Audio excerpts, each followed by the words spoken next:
गीता प्रथम अध्याय पाठ का महत्व और लाभ। गीता में भगवान श्री कृष्ण ने रणभूमि में अर्जुन को जो ज्ञान दिया था वह गीता में बताया गया है।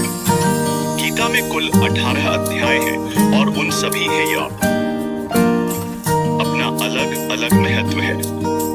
आइए जानते हैं गीता के पहला अध्याय का महत्व क्या है।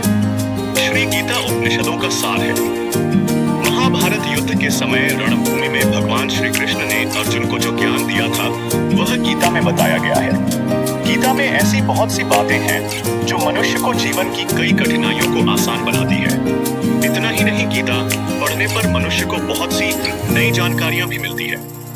साथ ही हर अध्याय के नियमित पाठ का अपना लाभ और महत्व है।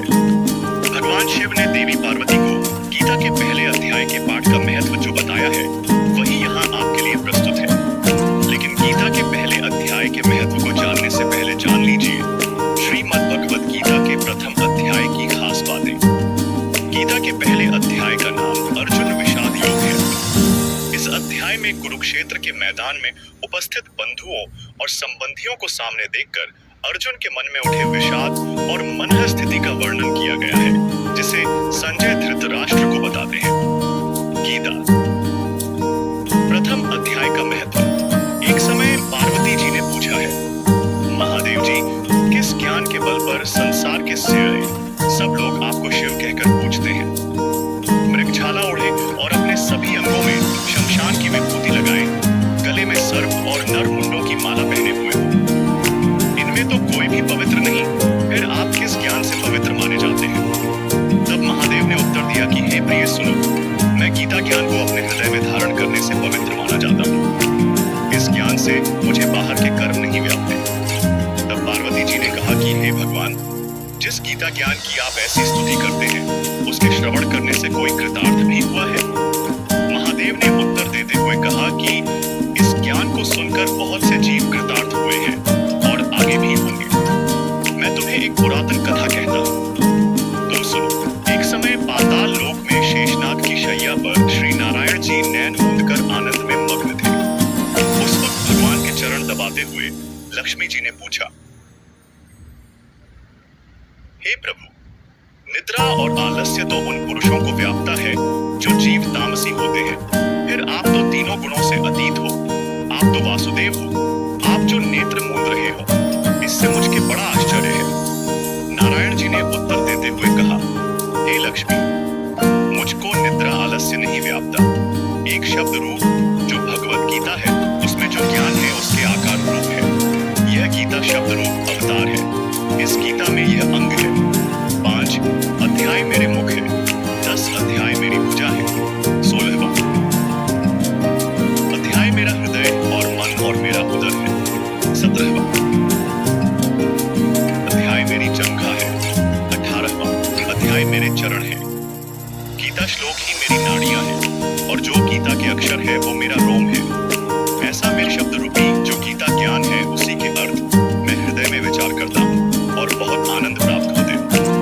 लक्ष्मी जी बोली, हे श्री नारायण जी, जब श्री गीता जी का इतना ज्ञान है तो उसको सुनकर कोई जीव कृतार्थ भी हुआ है, सो मुझसे कहो।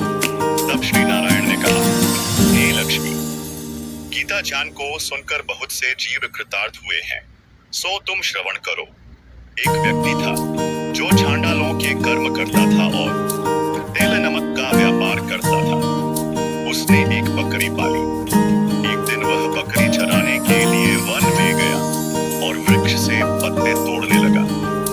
वहां उसे एक सांप से डंस लिया, जिससे वह तुरंत मर गया। मरने के बाद उसने बहुत से नरक भोगे और फिर उसका जन्म बैल के रूप में हुआ। उस बैल को एक भिक्षुक ने मोल लिया। वह भिक्षुक उस पर चढ़कर सारे दिन मांगता फिरे। जो कुछ भिक्षा मांग कर लाता वह उसे अपने परिवार के साथ मिलकर खाता और वो बैल सारी रात द्वार पर खड़ा रहता। उसके खाने पीने का भी कोई ख्याल नहीं करता था और सुबह होते ही बैल पर चढ़कर फिर मांगने निकल जाता। जब बहुत दिन हो गए तो वह इसस गए। बैल भूख से गिर गया, लेकिन उसके प्राण नहीं निकले। नगर के लोगों ने देखा और उस बैल को कोई तीर्थ का फल दे तो कोई व्रत का फल दे, तब भी उस बैल के प्राण नहीं छूटे। एक दिन गणिका आई। उसने लोगों से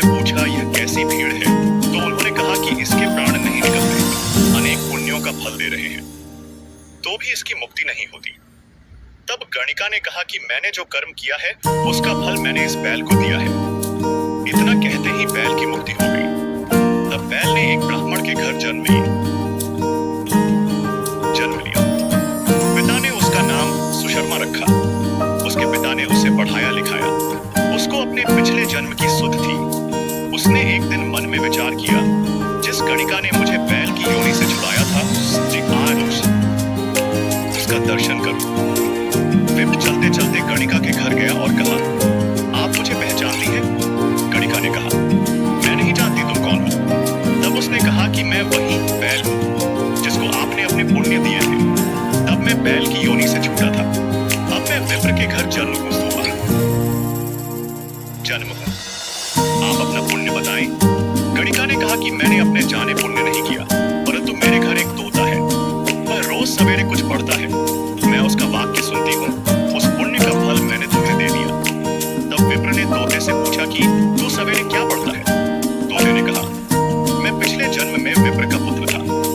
मेरे पिता ने मुझे गीता के पहले अध्याय का पाठ सुनाया करते थे। एक दिन मैंने गुरु से कहा कि मुझको आपने क्या पढ़ाया है? तब गुरुजी ने मुझे शाप दिया कि तू तोता बन जा। इसके बाद से मैं तोता बन गया। एक दिन बहेलिया मुझे पकड़ ले आया और एक विप्र ने मुझे मोल ले लिया। वह विप्र भी अपने पुत्र को गीता का पाठ सिखाता था। तब मैंने भी यह पाठ सीख लिया। उसी दिन विप्र के घर में चोर घुस गए। उन्हें धन तो प्राप्त नहीं हुआ, लेकिन वह मेरा पिंजरा उठा ले आए। उनकी यह गणिका मित्र थी। वह मुझे उसके पास ले आए। सो मैं नित्य प्रातः गीता जी के पहले अध्याय का पाठ करता हूँ, जिसे यह गणिका सुनती है, पर इस गणिका को समझ में नहीं आती। जो मैं पढ़ता हूँ वही इस गणिका ने तेरे निमित्त दिया था। वह श्री गीता जी के पहले अध्याय का फल था। तब विप्र ने कहा कि हे तोते, तू भी विप्र है। मेरे आशीर्वाद से तेरा कल्याण हो। सो हे लक्ष्मी। विप्र के इतना कहते ही वह तोता भी मुक्ति को प्राप्त हो गया। तब गणिका ने बुरे कर्म छोड़